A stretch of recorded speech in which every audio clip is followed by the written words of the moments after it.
This package takes a comprehensive approach. First, we establish a permanent funding source for affordable housing. It will be financed through a small fee on real estate transaction documents, excluding home sales. This approach will generate hundreds of millions of dollars annually for affordable housing and will help leverage an additional $2 to $3 billion in federal, local, and bank investments.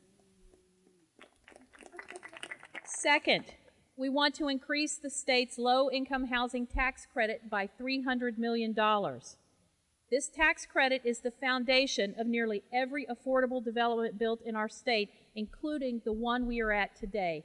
And trust me, if you see the different types of resources it took to finance this development, you will understand why this is so important. The demand for credits far exceeds availability. An increase will also allow us to leverage more federal low-income housing tax credits, bringing more California taxpayer dollars back home and increasing economic activity in the process. And I'm really pleased to be working with Assemblymember David Chu of San Francisco on this effort.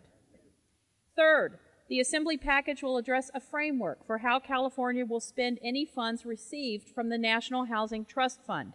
That will be AB 90, which I jointly author with Assemblymember Ed Chow of Monterey Park. We will also use $50 to $80 million annually from Prop 47, this is the fourth bill, to reduce recidivism through investment in rapid rehousing and housing supports for formerly incarcerated Californians. These bills are crucial to stabilizing the state's development and construction marketplace. If developers know there are funds available and that they will be there on a regular basis, they will take on the risk that comes with development, and they'll create reliable pipeline of well-paying construction jobs in the process. This is a pay-as-you-go proposal that avoids the boom and bust of housing bonds. While the bills I mentioned take on important need for more resources, there are additional bills from members of the Assembly that address many other critical aspects of the problem, from a homelessness to housing market. I look forward to pursuing these policy solutions with all of my colleagues.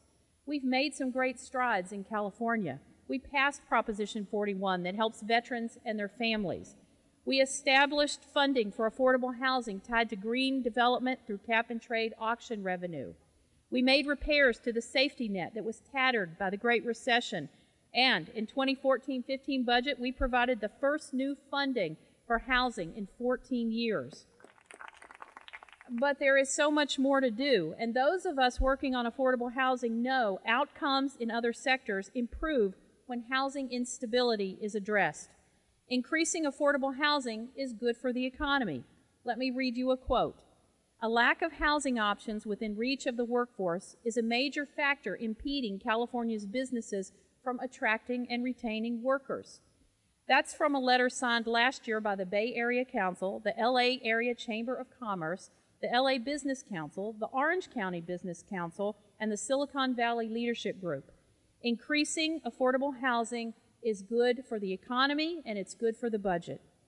On average, a single homeless Californian incurs almost $2,900 per month in county costs for emergency room visits and inpatient hospital stays, as well as the cost of arrest and incarceration. Roughly 79% of these costs are cut when that person has an affordable home. Increasing affordable housing is good for kids.